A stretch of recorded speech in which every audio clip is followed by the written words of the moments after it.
Essa é a lição bíblica semanal, preparada pelos membros da Igreja da Ciência Cristã Independente de Plainfield, Nova Jersey, Estados Unidos da América. As citações são da Bíblia King James e do Livro da Ciência e Saúde com a Chave das Escrituras, edição de 1910, de Mary Baker Eddy. Esta é a lição para domingo, dia 12 de abril de 2026. Tema: o pecado, a doença e a morte são reais? Versículo de ouro, Salmo. Espera em Deus, pois ainda o louvarei. Ele é a salvação da minha face e o meu Deus. Leitura responsiva, Salmo. Bendize, ó minha alma, o Senhor, e não te esqueça de nenhum dos seus benefícios. Ele perdoa todas as tuas iniquidades. Ele cura todas as tuas enfermidades. Ele redime a tua vida da destruição.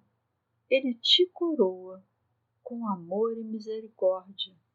Ele sacia a tua boca com coisas boas, de modo que a tua mocidade se renova como a da águia. O Senhor executa justiça e juízo em favor de todos os oprimidos. Ele não nos tratou segundo os nossos pecados, nem nos retribuiu segundo as nossas iniquidades. Porque, assim como os céus são mais altos do que a terra, assim é a sua misericórdia para os que o temem.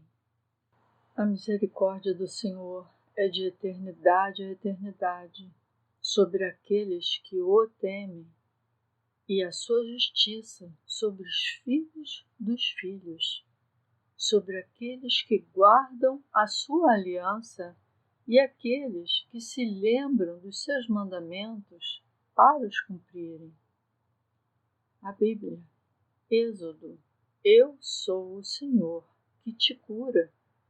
Provérbios, filho meu, atenta para as minhas palavras, inclina o teu ouvido aos meus ensinamentos. Não te deixes apartar-se dos teus olhos e guarda-as no íntimo do teu coração, pois são vida para aqueles que as encontram e saúde para todo o seu corpo.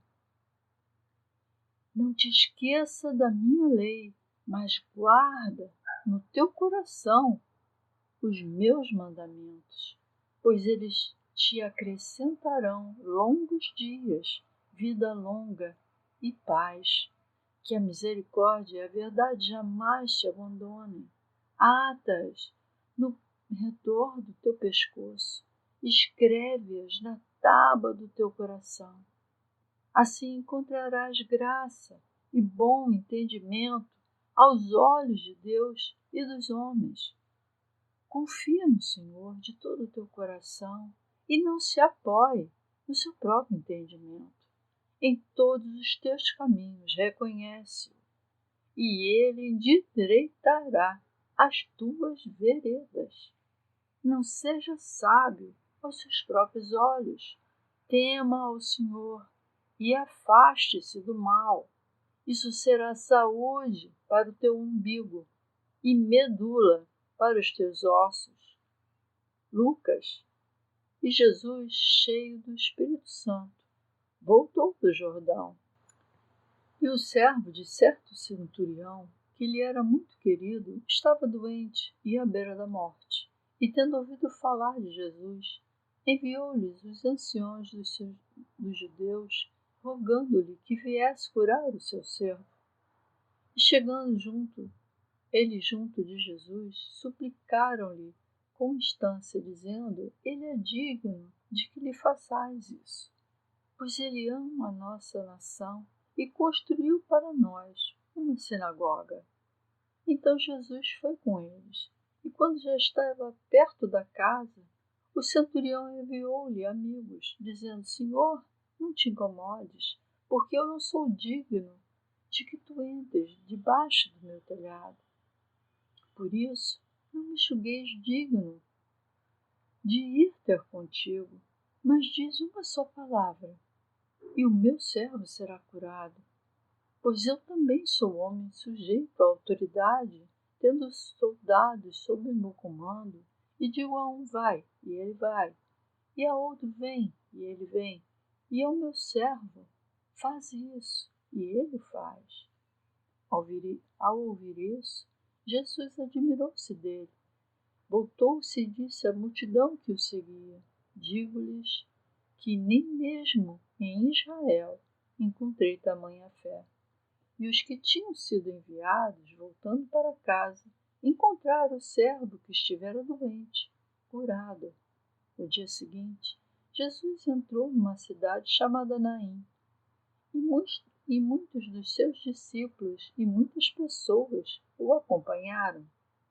Quando ele se aproximou da porta da cidade, eis que levaram um morto, filho único de sua mãe, que era viúva, e muita gente da cidade estava com ela. Quando o Senhor a viu, teve compaixão dela e lhe disse: não chore. E aproximando-se, tocou no esquife, e os que o carregavam pararam. E ele disse: jovem, eu te digo, levanta-te. O que estava morto sentou-se e começou a falar, e ele o entregou à sua mãe. E todos ficaram tomados de temor e glorificaram a Deus, dizendo: levantou-se entre nós um grande profeta, e Deus visitou o seu povo. E um dos fariseus desejava que ele comesse com ele. E entrando na casa do fariseu, sentou-se à mesa. E eis que uma mulher da cidade, que era pecadora, sabendo que Jesus estava à mesa na casa do fariseu, trouxe um vaso de alabastro com perfume. E estando por detrás de seus pés, chorando, começou a lavar-lhe os pés com lágrimas e os enxugava com os cabelos da sua cabeça, beijava-lhes os pés e os ungia com unguento.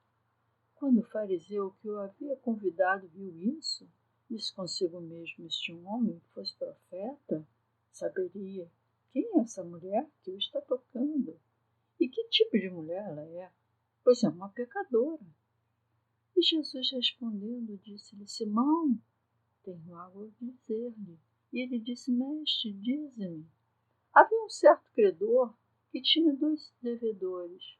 Um lhe devia 500 denários e o outro 50. E não tendo eles como pagar, perdoou a ambos. Diga-me, qual deles o amará mais? E Simão respondeu: eu suponho que é aquele a quem mais perdoou. E ele lhe disse: tu julgaste corretamente. E voltando-se para a mulher, disse a Simão: vê esta mulher? Entrei na tua casa e não me deste água para lavar os pés, mas ela lavou meus pés com lágrimas e os enxugou com os cabelos da sua cabeça.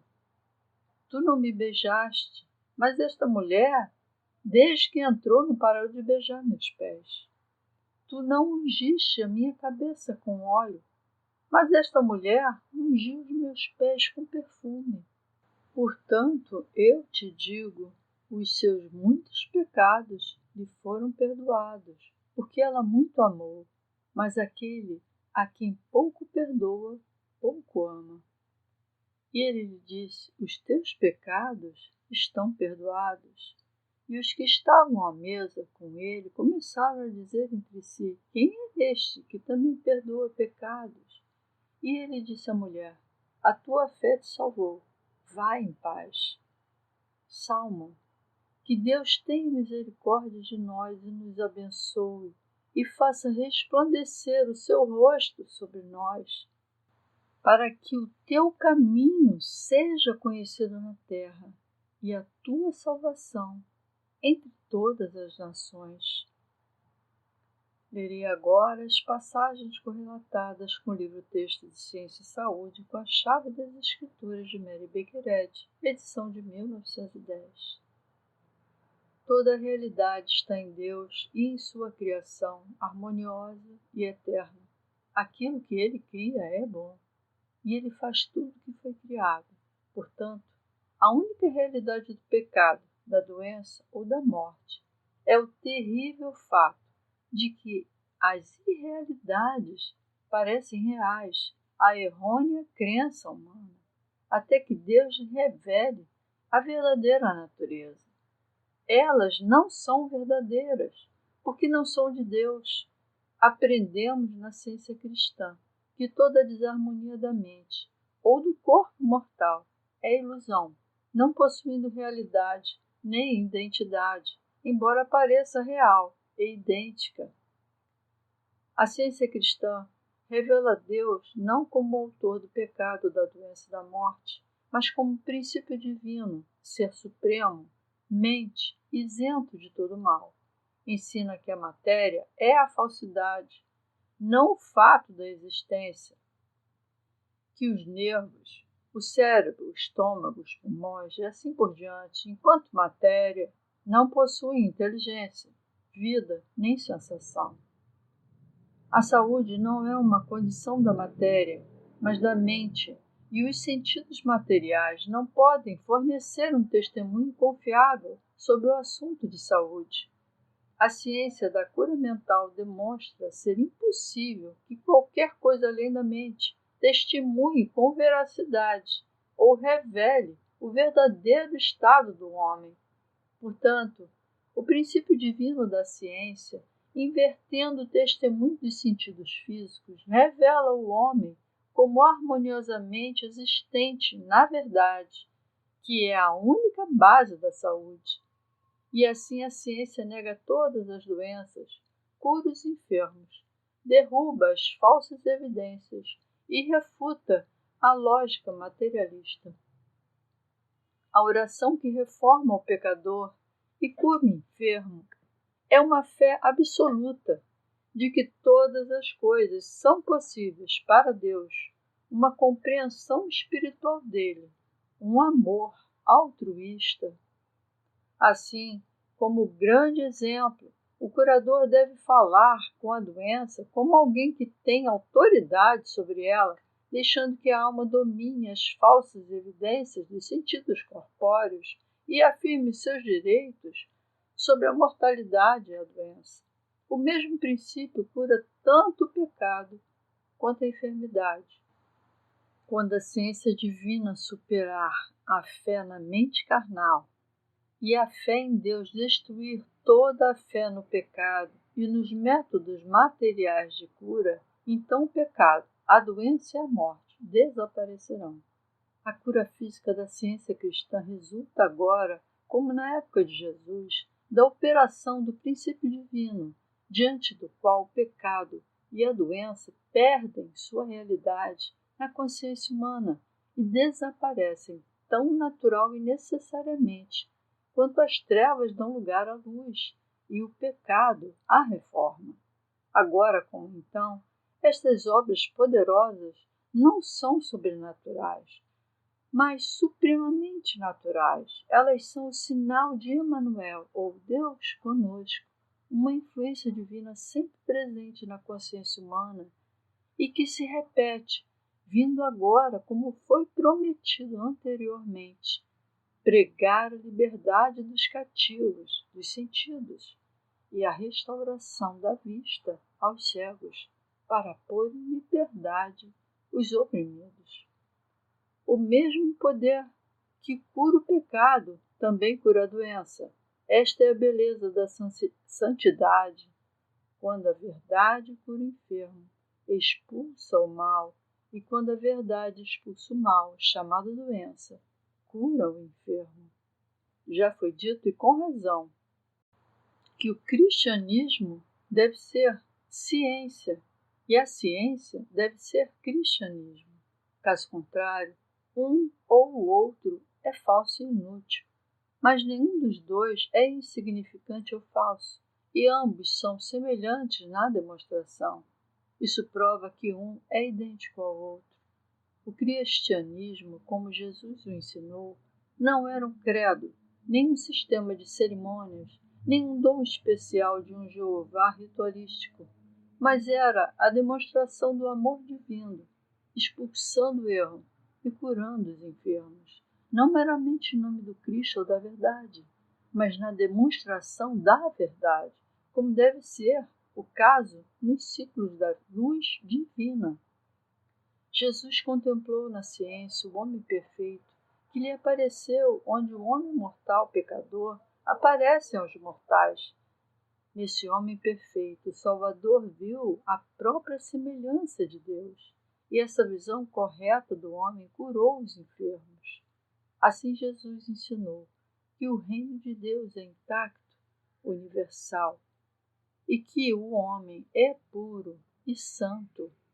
Jesus estabeleceu sua igreja e manteve sua missão sobre um fundamento espiritual de cura por Cristo. Ele ensinou a seus seguidores que sua religião tinha um princípio divino que expulsaria o erro e curaria tanto os enfermos quanto os pecadores. Ele não reivindicava inteligência, ação ou vida separada de Deus. Apesar da perseguição que isso lhe trouxe, ele usou seu poder divino para salvar os homens, tanto corporal quanto espiritualmente. A pergunta então, como agora, era: como Jesus curava os enfermos? Sua resposta a esta pergunta foi rejeitada pelo mundo. Ele então dirigiu-se aos seus discípulos. Quem dizem os homens que eu, o Filho do Homem, sou?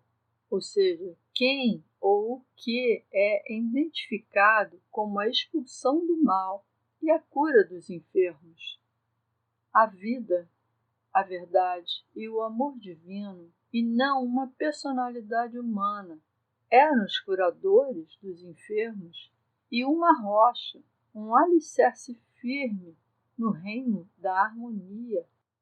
Sobre essa base espiritual e científica, Jesus explicou suas curas que pareciam milagrosas aos olhos dos de fora. Ele mostrou que as doenças não eram expulsas nem pela corporalidade, nem pela matéria médica ou pela higiene, mas pelo Espírito Divino, que expulsava os erros da mente mortal. A soberania, a supremacia do Espírito era o fundamento sobre o qual Jesus construiu. Seu sublime resumo aponta para a religião do amor. Jesus estabeleceu, na era cristã, o precedente para todo o cristianismo, teologia e cura. Os cristãos estão sob ordens tão diretas agora quanto estavam naquela época para serem semelhantes a Cristo, possuírem o Espírito de Cristo, seguirem o exemplo de Cristo e curarem os enfermos, bem como os pecadores. A mente é a mestra dos sentidos corporais e pode vencer a doença, o pecado e a morte. Exerça essa autoridade dada por Deus, tome posse do seu corpo e governe os seus sentimentos e ações. Erga-se na força do Espírito para resistir a tudo que é contrário ao bem. Deus tornou o homem capaz disso, e nada pode anular a capacidade e o poder divinamente concedidos ao homem.